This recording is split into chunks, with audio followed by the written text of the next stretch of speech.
Hi everyone, সবাই কেমন আছেন? আশা করি সবাই ভালো আছে। আজ সকালে অফিসে আসে একটা পে অর্ডার করা ছিল। পে অর্ডারটা নিয়ে যাইতে হবে মেট্রো স্টেশন, সচিবালয় মেট্রো স্টেশনের নিচে। সকালে স্যার ফোন দিয়ে বললো পে অর্ডারটা নিয়ে ওইখানে দিয়ে আসবা।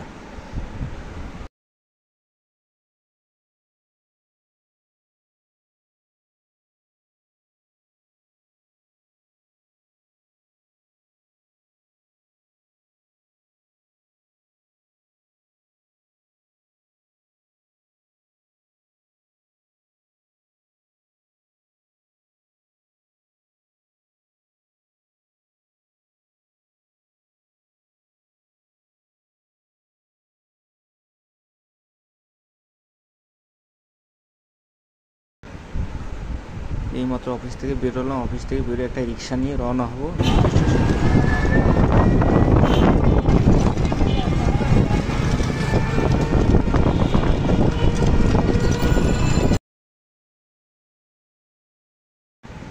রিক্সা যাইতে দেখে বঙ্গভবনের সামনে জ্যামে অনেক সময় দাঁড়ায় থেকে আবার রওনা হলাম মেট্রো স্টেশন থেকে।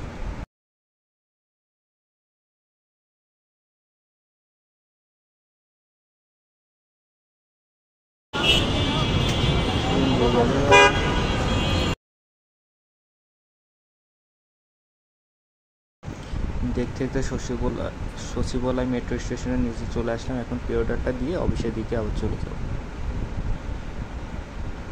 সবাই ভালো থাকবেন। আশা করি আবার নেক্সট ব্লগে আপনাদের সাথে দেখা হবে বা কথা হবে।